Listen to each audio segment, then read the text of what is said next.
Oke. Nah, bahwa bus itu ada 3 ya. Bus alamat, bus data, dan bus kontrol. Mungkin pengertiannya adalah gini, mungkin sudah pernah dibaca nggak ya? Jadi kalau Anda lihat mungkin saya ngulang sedikit gitu ya, bahwa ini sebenarnya logik ya, di digital juga Anda sudah dapat, kalau ada satu jalur berarti kemungkinannya kalau nggak nol ya satu, gitu ya. Kalau ada dua berarti kemungkinannya 00 sampai 11, berarti ada 2 pangkat 2 kemungkinan. Kalau 8 gimana? Berarti 2 pangkat 8 gitu ya. 2 pangkat 8 berarti 255. Jadi kalau ada jalurnya 8 bit, berarti ada 255 kemungkinan. Gitu. Nah, ini yang mungkin perlu kita pahami, kenapa kok harus ada 3 bus. Harus ada data, ada alamat, ada kontrol. Misalkan ada perintah seperti ini ya, Andi tulis kalimat elektro di buku itu, maka Anda harus tahu. Jadi untuk membuat sebuah perintah itu menjadi lengkap, itu membutuhkan beberapa komponen ini, gitu ya. Jadi ada perintah, ada komennya, gitu ya. Ada data yang mau ditulis dan ada alamat yang dituju. Intinya 3 itu. Kalau kurang salah satu pasti ada bingung gitu ya. Misalkan tulis elektro, tulisnya di mana gitu.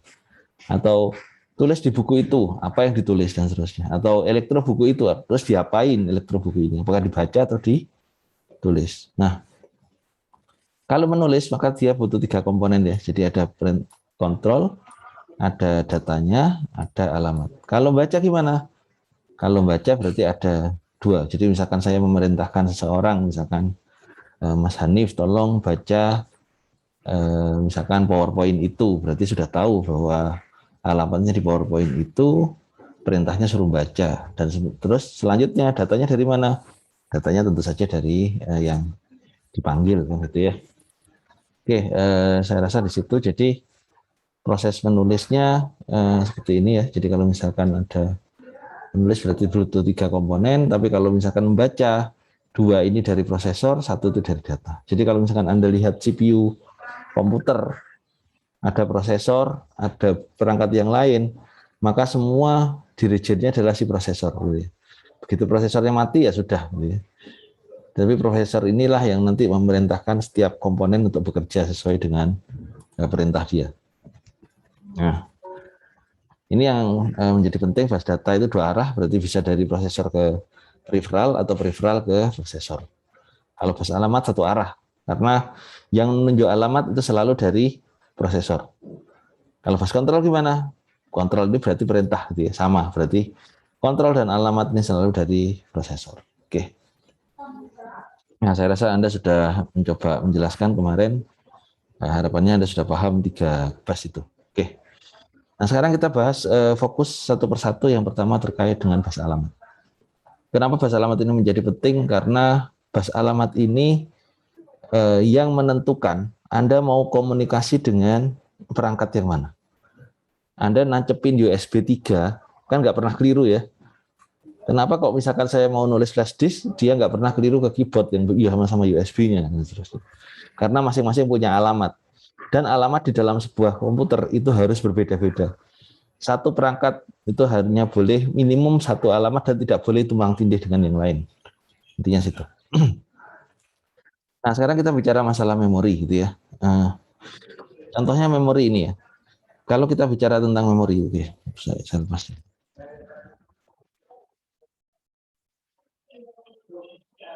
Kalau kita bicara memori, memori ini bisa kita anggap sebagai laci ya. Jadi katakanlah memori ini bus alamatnya 2 bit. Ingat 2 bit berarti kombinasinya adalah 2 pangkat 2. Jadi hanya ada 4 kombinasi. Nah, kombinasinya adalah di 00 sampai 11. Berarti di sini ada 4 laci, 4 row ya. 4 baris. Di mana masing-masing baris ini bisa menyimpan 8 data, gitu ya. 8 data, di mana data ini bisa keluar langsung ke bus data. Jadi kalau Anda umpamakan memori RAM di komputer Anda itu sama seperti ini. Jadi pada saat saya menunjuk suatu alamat misalkan 00, maka referensinya adalah di alamat 00 ini, gitu ya. Alamat 00 ini kalau misalkan ditunjuk, maka datanya yang di sini yang akan dilempar ke bus data. Sehingga data ini yang akan keluar di bus data, gitu ya. Jadi bus data itu adalah menunjukkan berapa banyak data, berapa bit data yang bisa keluar dalam sekali proses, gitu ya. Kalau 8 bit ya berarti 8 bit, 8 data, 80101. Kalau komputer misalkan sekarang 16 bit atau 32 bit ya berarti 32 bit yang langsung keluar. 64 bit ya berarti 64 data yang sekali proses itu langsung keluar. Paham ya? Jadi bus alamat inilah yang menentukan data yang mana, gitu ya. Ingat, mungkin Anda sudah pernah belajar tentang kode ASCII. Kode ASCII itu 8 bit, gitu ya. Jadi kalau misalkan huruf A itu kode ASCII-nya adalah 41, gitu ya. 41 berarti binernya adalah 01000001. Jadi kalau misalkan Anda mau mengirimkan huruf A, berarti satu leri 8 bit ini harus sesuai dengan kode yang Anda inginkan. Oke. Nah, contohnya oke, misalkan di sini saya slide saja. Oke. Jadi misalkan di sininya 00, maka dia akan menunjuk alamat yang ke 00 kan gitu ya. Alamat 00 berarti yang paling atas. Nah, begitu ditunjuk oleh bus alamat, maka data ini yang akan dilempar ke bus data gitu ya. Nah, kalau misalkan bus alamatnya saya ganti gimana? Kalau misalkan ganti 01 berarti ya dia ganti ke baris berikutnya. Data yang baris berikutnya lah yang akan dilempar ke bus data. Demikian juga seterusnya. Jadi kalau misalkan ganti 10 ya berarti data yang ini yang dilempar ke 0. Jadi penentuan kapasitas sebuah memori ya seperti ini. Berarti satu data ini 1 bit gitu ya. Berarti memorinya 8 bit satu baris. Kalau kapasitas ini berarti berapa? Berarti karena dia ada 4 baris seperti ini, masing-masing 8 bit berarti kali 4 88 atau 4 byte. Atau kalau di dalam bit ya 8 kali 4 gitu ya. 32 bit. Oke. Nah, sekarang dilanjutkan. Kalau misalkan prosesor punya 8 jalur bus alamat gitu ya. Berapa yang ada di alamati? Jadi bus alamatnya yang ini tadi. Kalau ini ada 2 aja bisa 4. Berarti kalau ini 8 berapa? Berarti 2 pangkat 8. Berarti dia bisa 256 baris ke bawah. Oke. Kalau dia memiliki 10 bit bus alamat berapa berarti jalurnya? 2 pangkat 10. Berarti 1024 atau kita bilang 1 kilo. Jadi 1 kilo kalau dalam bit atau byte itu kelipatan 8 berarti 1024 gitu ya. Oke. Nah, sekarang katakanlah seperti ini. Jadi kapasitas memori merupakan perkalian antara baris sama kolom. Jadi berapa bit yang disimpan sama berapa baris yang memorinya tadi. Jadi kalau misalkan lebar datanya 8 bit, kemudian jumlah barisnya 2 pangkat 8, berarti 256 kali 8, atau bisa 256 byte. Gampangannya seperti itu, karena 8 bit itu kan 1 byte. Oke, ini tipe memori ya. Jadi kalau misalkan Anda bongkar RAM atau memori atau apapun, itu biasanya masih ada simbol-simbol seperti ini. Dia menunjukkan kapasitasnya. Termasuk memori RAM yang Anda pasang di komputer Anda atau di laptop Anda, itu semua ada kode kapasitas memorinya di IC-nya. Nah, sekarang kita bicara masalah pemetaan memori. Apa yang dimaksud pemetaan memori? Memory mapping adalah teknik untuk menghubungkan prosesor dengan memori, gitu ya. Prosesor punya kapasitas, tentu saja. RAM punya kapasitas. Buktinya katakanlah Anda beli komputer atau beli PC gitu ya. PC Anda bisa extend memorinya. Pertamanya misalkan 4 GB, jadi ke 8 GB, jadi 16 GB dan seterusnya. Artinya apa? Artinya prosesor itu punya kapasitas jauh lebih besar dari yang bisa dipasang. Gitu. Jadi contohnya seperti ini. Prosesor memiliki 8 bit bus alamat, gitu ya. Kemudian prosesor ini akan dihubungkan dengan memori kapasitasnya 64 byte. Oke. Kalau 64 byte berarti dia punya 64 baris, 64 jalur gitu ya. Nah, sekarang pertanyaannya jadi 2 pangkat berapa? Itunya jalurnya prosesor punya 8 jalur bus alamatnya. Sedangkan memorinya itu dia punya 2 pangkat N, berarti dia punya 6 jalur. Kenapa? 64 ini untuk bisa mengalamati semua butuh berapa? Berarti karena satu baris itu 1 byte gitu ya. Berarti totalnya ada 64 baris. Sedangkan prosesor itu kapasitasnya 256 baris. Nah, gimana matchingnya? Nah, kita hitung dulu memorinya itu butuh berapa bit bas alamat. Karena di sini 64 berarti 2 pangkat N sama dengan 64. N-nya berapa? N-nya 6 gitu ya. Berarti dia hanya butuh 6 jalur bas alamat. Jadi kalau kita lihat di sini, prosesor dia memiliki 8 jalur bas alamat. Oke. Sedangkan memorinya kalau di sini karena di sini 64 byte, dia punya 6 jalur.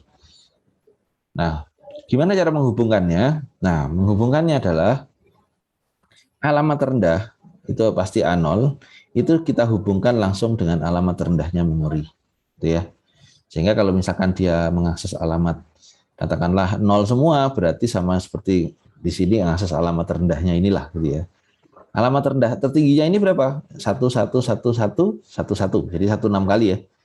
Atau kalau misalkan di heksakan berarti 111111 berarti 3F. Alamat tertingginya ada 3F gitu ya. Sedangkan alamat tertinggi di sini adalah FF gitu ya. Nah, berarti kita bisa petakan langsung seperti ini. Berarti yang 6 jalur kita hubungkan secara langsung. Nah, sekarang pertanyaannya gimana menentukan kedua sisanya? Oke. Kedua sisanya ini dihubungkan melalui perangkat yang kita sebut dengan encoder. Gitu ya. Jadi kalau misalkan Anda asumsikan seperti ini, prosesor 8 bit ya. 8 bit berarti kan 256 baris. Sedangkan memorinya tadi yang Anda pasang itu dia punya kapasitas 64 byte atau kalau dihitung 2 pangkat berapa sama dengan 64 itu dapat 6 bit bas alamat. Jadi satu jalur ini butuh 6. Artinya gimana? Artinya kalau kita hitung seperti ini berarti kita bisa memasang ada berapa kombinasi? 2 pangkat 2. Berarti ada 4 jalur gitu kan ya. Kan 256, ini 256, masing-masing 64 satu memorinya. Berarti secara teoretikal dia bisa memasang 4 buah memori gitu ya. Jadi sini 256 bisa tambahin 1, memori 2, memori 3, memori 4 atau blok 1, blok 2, blok 3, blok 4. Nah, blok 1 ini pada saat bit yang kedua bit yang tertinggi, jadi 2 bit tertinggi misalnya. Pada saat ini 00, maka dia akan mengakses alamat yang tertinggi. Pada saat di sini 01, dia akan mengakses yang kedua, 10 yang ketiga, dan sebagainya. Gimana kalau saya punya hanya satu memori? Ya nggak masalah, Anda pasang di sini saja. Yang ini nggak usah pasang, nggak apa-apa. Tetapi apa yang bedanya? Artinya Anda harus menentukan bahwa IC ini hanya aktif apabila A7 dan A8 itu logikanya 00. Gitu ya. Jadi kita bisa lihat di sini, blok 1 itu hanya aktif apabila A6 dan A7-nya isinya 0. Kalau ini 00, baru di sini alamatnya mulai 00 sampai 1. Jadi kalau Anda lihat hanya sini A0 sampai A5, ini sebenarnya semua IC sama ya, urutannya alamat rendahnya itu adalah 0 6 bit, yang tertinggi adalah 1 6 bit. Jadi semua IC ini serupa. Jadi alamat rendahnya ini adalah 000, tertingginya adalah 111 atau 00 atau 3F. Ini juga 00 sampai 3F. Ini juga 00 sampai 3F. Tapi yang membedakan apa? Membedakan adalah 2 bit yang pertama tadi. Kalau di sini 00, maka yang akan aktif adalah blok 1. Kalau ini 01, yang aktif blok 2. Nah, bagaimana caranya mengaktifkan? Nah, bahwa di dalam IC memory itu ada pin yang disebut dengan chip select. Gitu ya. Jadi pada saat IC ini aktif, baru memori itu aktif. Meskipun alamat yang dituju sama. Jadi katakanlah ini sama-sama 000 gitu ya. Tetapi karena yang aktif 6 sampai A7 itu mengakses alamat 00, maka yang aktif harus yang ini. Yang ini nggak boleh aktif chip selectnya. Meskipun secara data itu sampai kemana-mana gitu ya. Nah, jadi cara menghubungkan adalah seperti ini. Jadi A0 sampai A5 kita hubungkan langsung. Tetapi A6 dan A7 itu masuk ke rangkaian yang kita sebut dengan address decoder. Address decoder ini yang baru outputnya mengaktifkan si memori tersebut. Oke, jadi kalau misalkan seperti ini, kalau misalkan alamatnya di sini 00, apa yang terjadi? Berarti chip select ini Anda lihat ya, di sini ada lingkarannya, artinya dia aktif, aktif low. Dia akan aktif apabila logikanya 0. Berarti kalau misalkan 00, berarti dia aktif. Karena di sini logikanya 0. Tapi kalau 01, karena address decodernya gimana caranya agar 01 dia logikanya 1. Oke. Nah, sehingga kalau misalkan Anda lihat alamatnya, Anda bisa menggunakan gerbang N atau gerbang NOR atau gerbang apa gitu. Tapi yang jelas Anda pastikan bahwa kalau ininya 00, maka logikanya harus 0, logika yang di chip select-nya. Gimana caranya? Saya bisa menggunakan gerbang ini. Gerbang apa? Yaitu gerbang NAND. Atau Anda bisa gunakan gerbang OR. Yang penting bahwa pada saat ini 00, berarti di sini logikanya harus 0. Selain itu, logikanya harus 1. Jadi saya gunakan gerbang NAND. Berarti ini kurang lingkaran ya.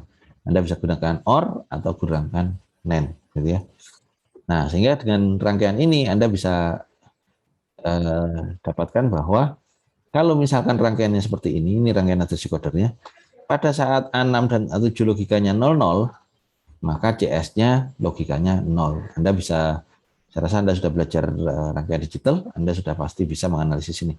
Jadi kalau inputnya 00, outputnya 0. Artinya apa? Memori ini aktif. Kalau selain ini enggak 00, 01 misalkan, maka di sini harus 1. Dia hanya boleh 0 apabila kedua inputnya 00. Gitu ya. Nah, dengan cara yang sama kita bisa memetakan. Jadi misalkan di sini 0. Ingat, NAND itu akan berlogika 0 apabila kedua inputnya 1 gitu ya. Jadi gimana kalau misalkan saya ingin mengaktifkan ini di 80 heksa. 80 heksa berarti logikanya harus kita lihat yang 8 ya. Karena 80 kan berarti hitungannya mulai sini. Berarti 1 0 semua ya. Oke. Berarti kita lihat 2 bit yang tertinggi adalah 1 0. Berarti 1 ini langsung masuk. Yang 0 ini di invert biar apa? Biar logika outputnya 0. Jadi kalau misalkan ini 1 0, maka outputnya pasti 0. Nah, jadi kalau misalkan lebih dari satu IC gimana? Ya, kita tinggal bedakan aja address decodernya untuk masing-masing IC memori gitu ya. Misalkan IC yang terendah berarti 2 bit ini harus 00 gitu ya. Jadi kalau misalkan kita 00, Anda bisa buktikan kalau 00 maka di sini ada invert ya. 0 berarti di sini 1, 0 berarti di sini 1, 1 dinaikkan dengan 1, hasilnya 0. Berarti yang ini aktif. Gimana dengan yang lain? Kalau ini 0, maka di sini di invert berarti ini jadi 1, oke. Tapi yang ini 0, ingat 0 dengan 1 berarti outputnya pasti 1. Jadi kalau ini 1, maka ini enggak aktif. Ini juga kalau misalkan di sini 0, di sini 0, berarti keduanya 0, berarti di sini tidak aktif juga. Artinya apa? Yang aktif hanya yang pertama. Yang kedua dan ketiga dia tidak aktif. Oke. Jadi begitulah sebenarnya bagaimana kita bisa mengeset komunikasinya. Bagaimana dengan A0 sama A5? Ya semuanya langsung nyampe. Jadi sama seperti saya sampaikan gini. Saya kalau komunikasi dengan Anda, misalkan saya panggil salah satu Anda, misalkan Raffi atau misalkan Hanif, mungkin Anda semua dengar, gitu ya. Tetapi siapa yang akan merespon adalah yang saya panggil. Sama seperti ini. Jadi A0 sampai A5 ini digunakan untuk broadcast. Artinya apa? Semua IC memori itu menerima data yang sama. Tetapi responnya tentu saja berbeda, tergantung pada siapa yang dicolek melalui chip select-nya. Yang chip select-nya aktif, baru dia yang merespon, entah itu membaca atau nulis. Gitu ya. Itu yang penting untuk di sini. Gitu ya. Jadi kalau misalkan kebetulan di sini 01 gimana? Kebetulan di sini kalau misalkan 10, ternyata di sini outputnya 0, di sini 0, di sini 0, ya berarti nggak ada yang memori yang aktif gitu ya. Jadi kalau misalkan dia menulis datanya ke memori yang tidak ada datanya, ya datanya hilang, siapa yang mau merespon kan gitu ya. Tapi kalau misalkan di sini 01, maka di sini dicek, oh ternyata outputnya ini 0, outputnya ini 1, berarti dia nggak respon. Outputnya ini 0, oh berarti ini aktif. Outputnya ini 1, berarti ini nggak aktif. Berarti yang akan merespon kalau ada perintah nulis atau baca itu adalah IC yang kedua. Dan seterusnya gitu ya.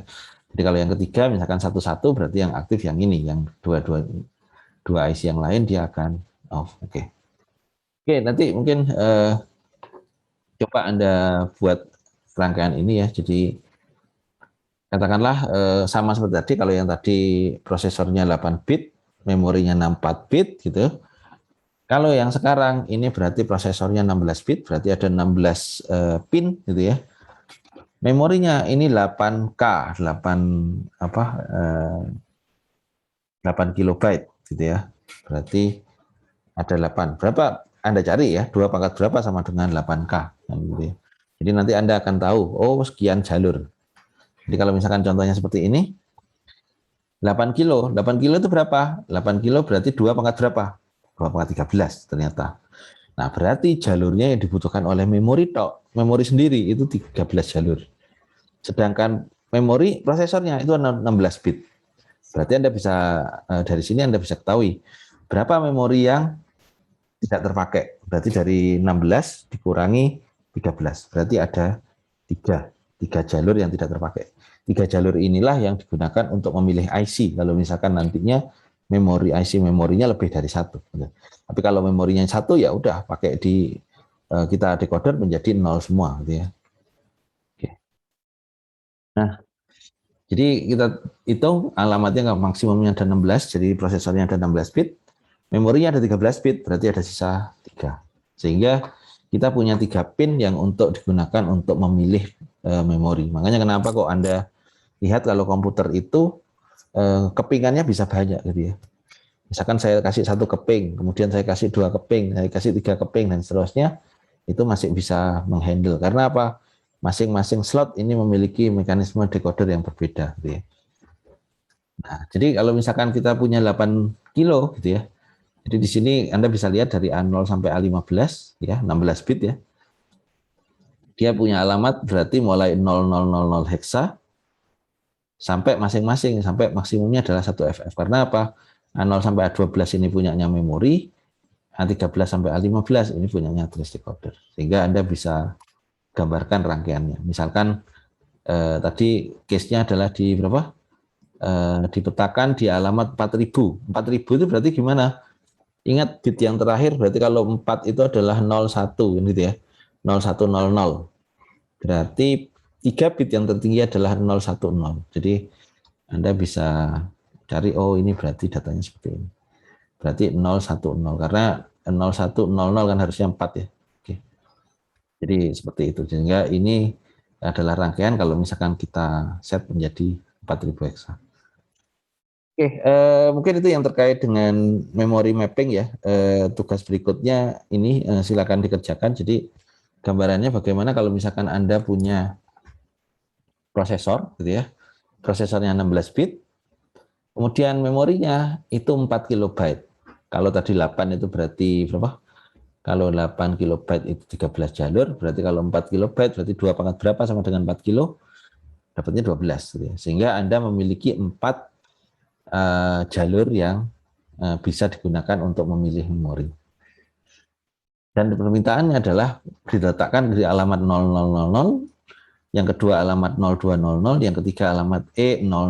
Nah, nanti Anda bisa evaluasi apakah mungkin diletakkan di alamat ini atau apakah mungkin diletakkan di alamat ini.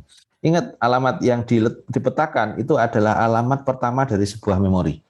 Kalau sebuah memori katakanlah seperti tadi ya, berarti kalau misalkan saya letakkan pada alamat 4000, nah ini berarti alamat 4000 di sini. Berarti alamatnya pasti bitnya adalah 010 gitu ya. Sehingga Anda bisa setting bahwa 010 di sini. Nah, apakah mungkin kalau misalkan 0200 ini menjadi alamat pertama dari memori tersebut? Itu yang pertama.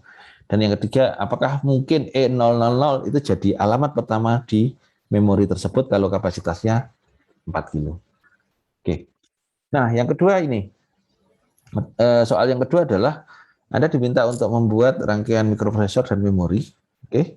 Prosesornya sama-sama 16 bit, tapi memorinya sekarang beda-beda. Nah, ini digunakan untuk menjawab gini. Kalau misalkan katakanlah Anda beli komputer gitu ya. RAM-nya pertama 4 mega. Oke, 4 giga, sorry. Kemudian Anda beli lagi 8 giga.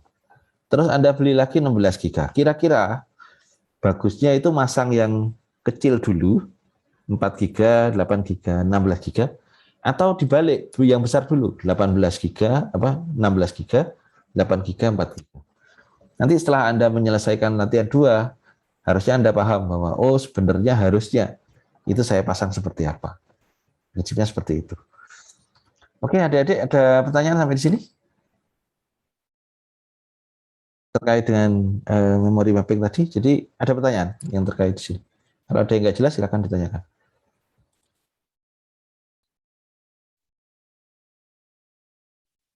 Jadi dua soal ya. Jadi pertamanya adalah Anda punya prosesor, kapasitasnya gede, Anda punya memori, dan pengen diletakkan di alamat tertentu. Jadi taruh di alamat 0, ditaruh di alamat 4, dan sebagainya. Yang case kedua, prosesornya sama, tapi memorinya beda-beda nih ukurannya. Ada yang, kalau yang satu ini memorinya sama, 4 GB, cuma diletakkan di alamat yang berbeda-beda. Lalu yang kedua tadi, memorinya beda-beda ukurannya, tetapi prosesornya sama. Oke, ada pertanyaan adik-adik? Sampai di sini? Kalau nggak ada, kita akhiri dulu ya. Saya minta tolong on cam sebentar, saya capture dulu. Nanti kalau ada kesulitan, silakan Anda WA saya sewaktu-waktu, kapan saja. Nanti nanti tugasnya saya siapkan di VLM ya. Oke, 1, 2, 3. Oke. Oke, terima kasih. Mohon maaf tadi terlambat ya karena saya ada yang harus saya kerjakan, tapi insya Allah alhamdulillah kita bisa melaksanakan kuliah ini. Saya akhiri dulu. Terima kasih atas perhatiannya. Assalamualaikum warahmatullahi wabarakatuh. Waalaikumsalam warahmatullahi wabarakatuh. Terima kasih Pak. Terima kasih Pak. Terima kasih Pak.